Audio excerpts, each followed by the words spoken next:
తాకట్లో ఉన్న బంగారాన్ని విడిపించి ఆ రోజున మార్కెట్ ధర కట్టి మిగిలిన డబ్బును మీకు అందిస్తుంది కొమ్మూరి గోల్డ్.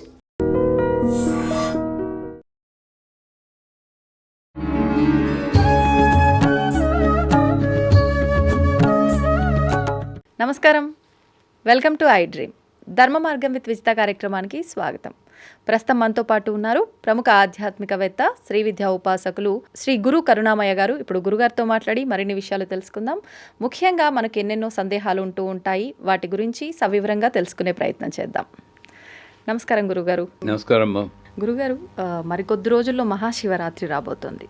అంటే మనకు ప్రతి నెల శివరాత్రి వస్తుందంట, కానీ మనం 11 నెలల తర్వాత వచ్చే ఈ 12వ మాసంలో వచ్చే శివరాత్రిని మహాశివరాత్రిగా ఆరాధిస్తామని అంటూ ఉంటారు. ఏంటి మహాశివరాత్రి ఆరాధన అంటే? ఉపవాసం, జాగరణ, ఇదే మహాశివరాత్రి ఆరాధన అంటాం. కొన్ని పండుగలు గురుగారు మనం పగటి సమయంలో మాత్రమే చేస్తాం, కానీ ఈ శివరాత్రి విషయానికి వచ్చేసరికి మనం రాత్రికే ఎక్కువగా కూడా మనం ప్రాధాన్యత ఇస్తూ ఉంటాం. వాటి గురించి వివరించండి. శివరాత్రి ఒక పండుగ వచ్చిందంటే ఆ ఒక్కరోజే ఎక్కువగా తలుచుకుంటాం. అది మనకు అలవాటు అయిపోయింది. నిజానికి భక్తుడైన వాడు ప్రతిరోజు పండగే. నిత్య కళ్యాణం పచ్చతోరణం అంటారు. నాకు ప్రతిరోజు శివరాత్రే అన్న దీంట్లో అభిరామి అందాది అని చెప్పి ఆయన ప్రతిరోజు పౌర్ణమే. అమావాస్య నాడు కూడా రాజు ఏంట్రా ఇది ఇవ్వారంటే ఆ పౌర్ణమి అంటాడు. ఎందుకంటే ఆయన ప్రతిరోజు పౌర్ణమే. అటువంటి స్థితిలో ఉండడానికి అలవాటు చేసుకోవడం కోసమే ఈ శివరాత్రి కానీ వైకుంఠ ఏకాదశి కానీ వస్తాయి. కాకపోతే మనకి ఈ పండగలన్నీ కూడా పూజలు, ఒకసారి చెప్పాను, పూజలు నేను చేస్తే ఎవరో తృప్తి పడతాడు, ఎవరో ఎదుటి వాళ్ళు తృప్తి పడతారు, నాకు ఏదో వస్తుంది అన్న ఉద్దేశంతో మాత్రం ఎప్పుడు చేయకూడదు. పూజలో ఉపయోగించే పదార్థాలు కానీ, వస్తువులు కానీ, పూజ మంత్రాలు కానీ నాకేదో చెప్తున్నాయి అని నేను అనుకోగలిగితే ప్రతి పూజ నాకు గొప్ప మేలు చేస్తుంది. ఇప్పుడు శివరాత్రి తీసుకున్నాం, అది రాత్రే ఎందుకు అంటారు. శివుడు ఎవరు? ఇక్కడ విభూతి పెట్టుకుంటాం, దీన్ని మేర అంటారు, పొలిమేర. పూర్వకాలంలో శ్మశానాలు పొలిమేరల్లో ఉండేవి, ఊళ్ళల్లో ఉండేవి కాదు. ఇప్పుడు మన చోటు లేక మన ఇంటి పక్కనే వచ్చేస్తుంది అనుకోండి, అది వేరే విషయం. ఇక్కడ నేను విభూతి పెట్టుకుంటే నాకు విభూతి ద్వారా ఒరే నువ్వు ఎప్పటికైనా బూడిదవుతారో అని గుర్తు చేస్తానికే నేను విభూతి పెట్టుకుంటాను. అంటే శివుడి విభూతి నేను పట్టుకుని విభూతితో శంచమే, మైత్యమే, ప్రంచమే, కామత్యమే అని నేను చెప్తున్నప్పుడు నాకు ఇది దృష్టి తోచాలి. అంత్యంగా ఇదే, దీనికోసం ఇంత తాపత్రయం అవ్వలేదు, శరణాగతి పొందాలి అని నేను అనుకోవాలి. అంచేత రాత్రి అంటే ఎండ్ పాయింట్, అంటే మన లైఫ్లో ఎండ్ పాయింట్. అది మనం కూడా రాత్రి పడుకుంటాం. ప్రతి నిద్ర ఒక మరణం, ప్రతి మెలకు ఒక జననం అంటాడు. నిద్రలో మీరు కాదు కదండి, మీరు ఆడా మగ ఏమి కాదు, అసలు ఐడెంటిటీ లేదు. అంచేత శివరాత్రి అంటే ఎండ్ పాయింట్లో వచ్చేటువంటి జ్ఞానోదయ సమయం, లింగోద్భవ కాలం అంటారు. ఇకపోతే శివరాత్రి నాడు ఉపవాసం ఉండాలి, జాగరణ ఉండాలి, అది మనందరికీ తెలుసు. నా చిన్నప్పుడు, ఇప్పుడు మానేశారు కానీ నా చిన్నప్పుడు ఒక టికెట్కి 3 సినిమాలు చూపించేవాడు శివరాత్రి నాడు, తెలుసా? ఇప్పుడు లేవు. ఆ ఒక టికెట్ కొనుక్కోవడం, 3 సినిమాలు చూడడం, ఆహా జాగరణ అయిపోయింది. లేదా ఇవి ఆడివాళ్ళు కూడా కొంతమంది ఉన్నారు, లేదా ఇలా కళ్ళు ఉలుకుని నీళ్లు పోసేసుకుని టీలు తాగేసి జాగరణ. అసలు ఇదా నేను చేయాల్సిన జాగరణ అని నేను ఆలోచించాలి. శివరాత్రి అన్నది కేవలం రాత్రి పండగే అయినా సరే పొగల్లుండి రాత్రి దాకా శివనామస్మరణం చేయాలంటుంది. ఓం నమ శివాయ, ఓం నమ శివాయ, ఓం నమ శివాయ, ఓం నమ శివాయ. నిన్నెవడూ రాత్రంతా జాగరణ చేయమని నీకు చెప్పలేదు. నీకు ఎంతసేపు నీకు ఓపిక ఉంటుందో నువ్వు కసిగా ప్రయత్నించు. ఎందుకంటే ఈ జాగరణ రేపు ఎప్పుడైనా నీకు ఉపయోగపడుతుంది. ఏ పూలో తరుముతూ వచ్చిందని, రాజమండ్రిలో మన పూలు వచ్చిందని ఇవాళ పేపర్లో చదివాం, కాలేజీల్లోకి వచ్చేస్తూ ఉంటాం. అప్పుడు ఏ చెట్టు ఎక్కుతావు, చెట్టు ఎక్కి కూర్చుంటాం, పులి కిందనే ఉంటుంది, రాత్రి అవుతుంది, నిద్ర వచ్చేసింది అనుకోండి, పడిపోతే అప్పుడు ఈ శివరాత్రి జాగరణ నీకు ఉపయోగపడుతుంది. అలవాటు పడ్డావు కాబట్టి అందుకోసం జాగరణ వచ్చి ఉండొచ్చు. ఓం నమ శివ, ఓం నమ శివ అని చెప్పు కొమ్మ మీద కూర్చో. ఆ రకంగా భావిస్తూ నువ్వు ఎంత చేయగలిగితే అంతే చేయి. ఫోర్స్ చేసుకుని రాత్రంతా మేలుకోవాలి అన్న ఎవ్వడూ చెప్పట్లేదు. నా శక్త్యానుసారం 12 దాకా మేలుకోండి. కానీ ఎలా మేలుకున్నావు అది ముఖ్యం. మేము మా పీఠంలో అయితే చక్కగా ఏకాదశ రుద్రాభిషేకం చేస్తాం. 8 మొదలెడతాం, తెల్లారు వెళ్ళిపోతుంది. యాక్షన్లో ఉంటాం కాబట్టి పెద్దగా నిద్ర రాదు. రుద్రం చెప్పుకుంటూ ఉంటాం కాబట్టి అలాగే ఎలాగో ఒకలాగా భగవన్నామ స్మరణతో చేసి జాగరణే నీకు పనికొస్తుంది, కానీ మిగతా ఏ జాగరణ ఇక పోతే ఉపవాసము అంటే నేను చాలాసార్లు చెప్పాను. ఉప అంటే దగ్గర, వాసం అంటే ఉండడం. ఆ రోజంతా కూడా భగవంతుని తలుచుకుంటూ ఉండాలి, కానీ ఉప్పుడు పిండిని, పళ్ళు, అరటి పళ్ళు, కొబ్బరికాయలు అదే అది ఒంటింటికి దగ్గరగా ఉండడం. ఇది అమ్మవారి దగ్గర ఉండడం కాదు. అంచేత నువ్వు అంతగా తినాలనుకో, అది ఉప్పుడు పిండి తినే, ఏం కొబ్బలు మునిపోవు. ఆయన నీకు ఫైన్ వేయడు. అంచుకుంటే మంచిదే, జిహ్వా కంట్రోల్లో ఉండడం మంచిదే, నిగ్రహ. ఒక్కవేళ నాకు డయాబెటిక్, నేను అన్నం మానేస్తే షుగర్ పడిపోతుంది, కానీ శివరాత్రి నాడు ఎంత మానినా పడదండోయ్, అది వేరే విషయం. నమ్మకం అస్సలు. శివరాత్రి నాడు మా నాన్నగారు అబ్దీకన్నాడు 4 గంటలకు 5 గంటలకు భోజనం చేస్తాను. ఉత్తప్పుడు పొద్దున్న కాఫీ లేకపోతే నన్ను పడిపోతుంది షుగర్. అదే విచిత్రం అనమాట. ఆ అమ్మవారి మీద నమ్మకం పెట్టుకుని ఉపవాసము అంటే భగవంతునికి దగ్గరగా ఏదో కాస్త పండ్లు తీసుకుని చేయం.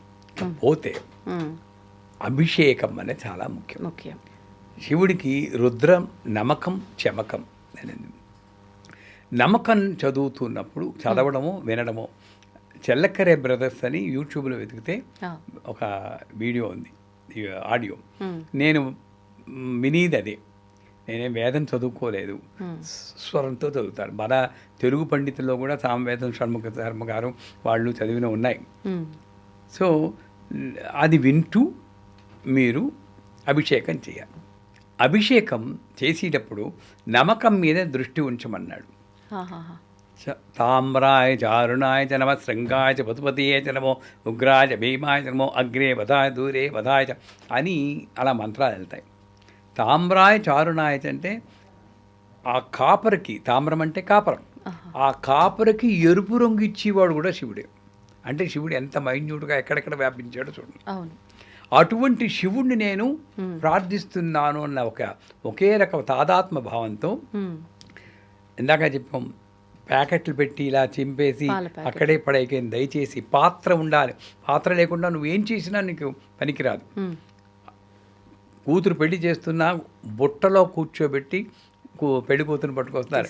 ఆ పాత్ర దానం పనికిరా, బుట్ట పాత్ర, కన్యాదానం, దానికోసం బుట్ట పాత్ర పెట్టుకోదు.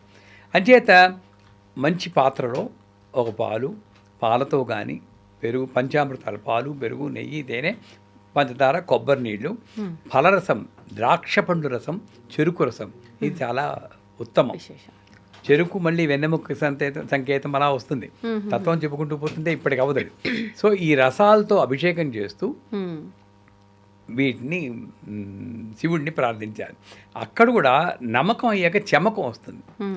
చమకం అంటే చమే చమే చమే సంచమే ముగిచ్చమే ప్రించమేను కామచ్చమే కామచ్చమే చమే చమే అంటే నాకు ఇవ్వు ఇవ్వు ఇవ్వు అని.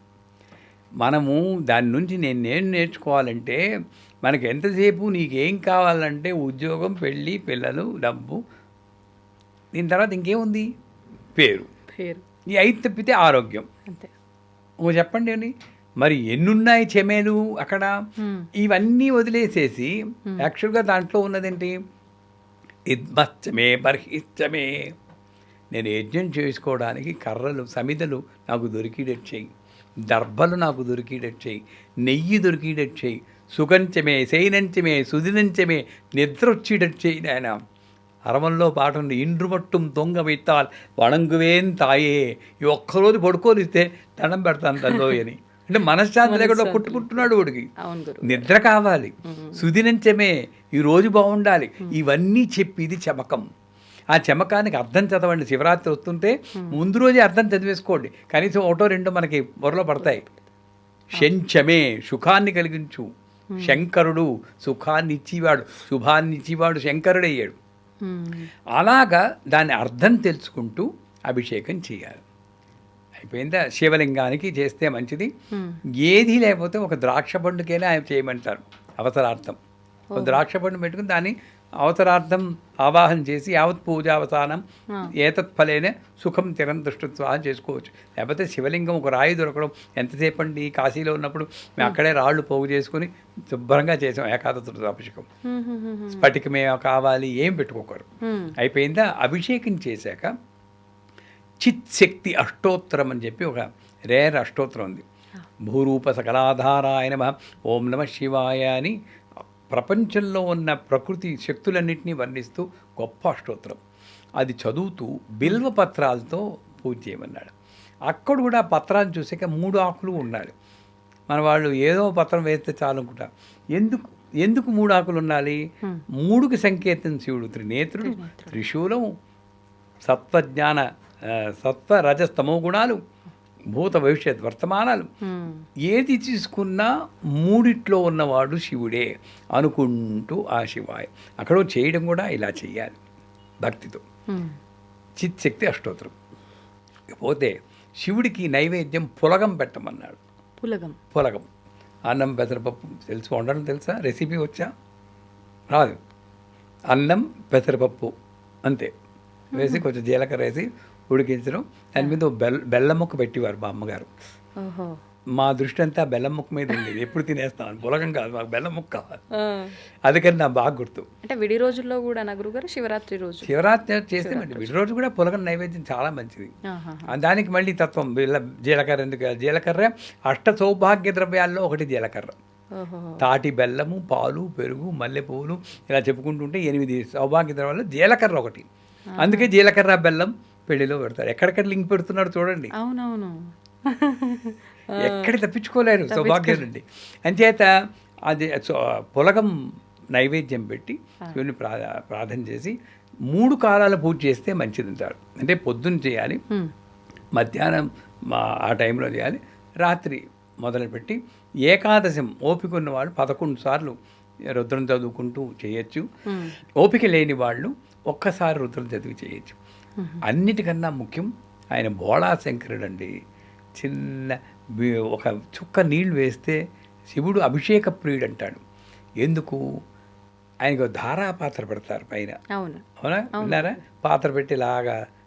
అంటే ధారలో ఆయనకి చాలా ఇష్టం. మనం పోసేటప్పుడు కూడా మన ఫోకస్ అంతా కూడా ధార మీద ఉండాలి. ధారలో 2 లక్షణాలు ఉన్నాయి. క్లీం, ప్రవాహం, చైతన్యం అన్నది ధార. చైతన్యవంతంగా ఉంటాం ధార. తర్వాత చూసి క్షేమం కలిగించడం, ప్రాణశక్తి కూడా ధారలాగే ఉంటుంది. మనలో ఆయుష్ పెరుగుతుంది. శివరాత్రి నాడు అభిషేకం చేస్తే ఆయుష్ పెరుగుతుంది. అంటే అలాగంటే మీ టైంని ఎక్స్టెండ్ చేస్తాను. ఉన్ననాడు హాయిగా ఆనందంగా చైతన్యంతో బతుకుతాం. కావాల్సింది. అవునా కదా? ప్రస్తుతం ఏదో లైఫ్ స్పాన్ ఉంటుంది, కానీ మీరు అన్నట్టు ఇవన్నీ ఏమీ లేవు. అందుకే లాస్ట్లో మృత్యవే స్వాహ ప్రాణానాం గ్రంథిరసుద్రోమాం విశాంతగా మమ మృత్యున్నెత్తతాం ఆయుర్విద్యతాం అంటారు. అంటే నాకు 500 ఏళ్ళు లైఫ్ ఇచ్చేయమని కాదు, నేను ఎన్నాళ్ళు బతుకుతాను కోపం లేకుండా బతకని. కోపం ఒక చావు. డిప్రెషన్ లేకుండా బతకని. డిప్రెషన్ ఒక చావు. ఇలాంటి చావులు లేకుండా నన్ను బతకని అని అది అసలు. అంచేత ఆ రకంగా పూజ చేసి 3 కాలాల పూజ చేసి పులగం నైవేద్యం పెట్టుకుని ఓం నమః శివాయ మంత్రంతో మీరు ఆ రోజంతా గడిపితే శివరాత్రి ఇది చేస్తే ఏమొస్తుంది అంటే ఇదిగో ఈ జ్ఞానాన్ని మీరు సంపాదించుకోవాలి. విభూతి నుండి ఒక జ్ఞానం, బిలపత్రం నుండి ఒక జ్ఞానం, అభిషేకం చేస్తున్నప్పుడు ఒక జ్ఞానం, ఇలా ప్రతిదాని నుండి ఒక్కొక్క జ్ఞాన సంకేతంగా శివుడు జ్ఞాన సంకేతం. ఇప్పుడు ఏదో పురాణం చెప్తారు కదా, నాకు కరెక్ట్గా పురాణాలు తెలియవు. శివుడి యొక్క మూలము, ఆది మూలము, అంతము వెతుక్కోవడానికి విష్ణువు లోపలికి వెళ్ళాడు, బ్రహ్మ పైకి వెళ్ళాడు అన్నారు. బ్రహ్మ అహంకారంతో ఉన్నారు కాబట్టి ఆయనకి గుడి లేదు, విష్ణువు లోపలికి వెళ్ళాడు కాబట్టి ఆయన ఉత్తముడై ఇవన్నీ చెప్పుకుంటారు. ఇవన్నీ మనం వెదిగా చూసుకోకుండా ఈ శివరాత్రి అన్నది ఒక జ్ఞానానికి సంకేతంగా చూడాలి. ఇప్పుడైనా సరే, అసలు రాత్రి ఎప్పుడో వస్తుంది, లాస్ట్ రాత్రి, ఇప్పుడైనా సరే శివరాత్రిని ఉపయోగించి అసలు భగవంతుడు అంటే ఎవరు, శివుడు అంటే ఎవరు అన్నది గ్రహించి నేను కానీ పూజ చేయగలిగితే ప్రతిరోజు ఒక శివరాత్రి. అందుకే మాస శివరాత్రిని కూడా పెట్టారు. అది ఎవరు పాటించడం లేదు. నన్ను అడిగితే ప్రతి రాత్రి ఒక శివరాత్రి జాగరణ అంటారు, మేలుకుని ఉంటాను. అంటే ఆ పదం అందుకని వచ్చిందన్నమాట. సో ఈ రకంగా చేస్తే మనకి ఏది కావాలో అది తప్పకుండా అందుతుంది. గురుగారు ప్రతిరోజు శివరాత్రి కాదనం, కానీ పెద్దవాళ్ళు చెప్పే మాట జన్మకో శివరాత్రి అని. దీన్ని ఎలా తీసుకోవచ్చు అంటారు? ఎందుకని అంటే ప్రతి ఏడాది శివరాత్రి వస్తున్నప్పటికీ ఈ మాట ఎందుకు అనాల్సి వచ్చింది? అది కలోక్యుల్ అంటారు, నానుడిలో వచ్చింది. జన్మకో శివరాత్రి అంటే మామూలుగా జన్మలో ప్రతిరోజు నార్మల్ రోజే, శివరాత్రి నాడు మాత్రం స్పెషల్గా ఉంటాం. ఆ రోజు ఉపవాసం జాగరణం అని. నా జన్మకో శివరాత్రి అంటే అప్పుడప్పుడు వచ్చేటువంటి శుభంగా ఏదైనా వస్తే, ఎవరైనా ఏదైనా పట్టుచీర కొనిచ్చారు అనుకోండి, మీకు ఆ జన్మకో శివరాత్రిని కొనిచ్చేవారు ఆయన అంటే అర్థం ఏమిటి? రోజుకు పట్టుచీర కొనివ్వరు, ఎప్పుడో ఒకసారి వస్తుంది. అవును, అంటే జన్మకంటే అక్కడ సంవత్సరానికి ఒకసారి వస్తుంది కాబట్టి ఎప్పుడో ఒకసారి వచ్చి దాన్ని రెఫర్ చేస్తూ ఒక వేళాకోళంగా స్లాంగ్గా జన్మకో శివరాత్రి అంటారు. కానీ దానికి ఆధ్యాత్మికానికి ఏ సంబంధము లేదు. సంతోషం గురుగారు. ఎప్పటిలాగే మీరైతే అలా అలవోకగా నవ్విస్తూ చెప్పుకుంటూ వెళ్ళిపోతారు. నిజంగా అంటే చాలా సంతోషంగా అనిపించింది. అసలు ఇంత సమయం వచ్చినట్టు అనిపించలేదు, కానీ మిమ్మల్ని అయితే చాలా ఇబ్బంది పెట్టేసిన, చాలాసేపు కూర్చోబెట్టేసిన.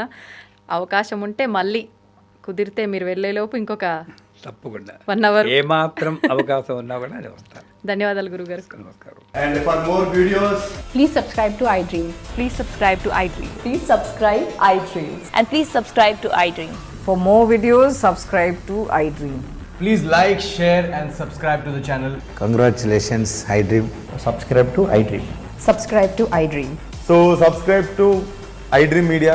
iDream ki iDream team andarki huge congratulations. Please subscribe iDream Media. Please subscribe to iDream. Subscribe iDream. Please subscribe to iDream. iDream అంటే నా కళల ఛానల్ను సబ్స్క్రైబ్ చేసుకున్న నోరు తిరుగుతలేదు, మీరైతే గంట గుర్తు కొట్టండి. For more such videos, please subscribe to iDream. Subscribe to iDream. Please subscribe to iDream. Please subscribe iDream Media. Please do subscribe to iDream. Please subscribe to iDream Media. For best entertainment and information, please subscribe iDream. And don't forget to subscribe to iDream.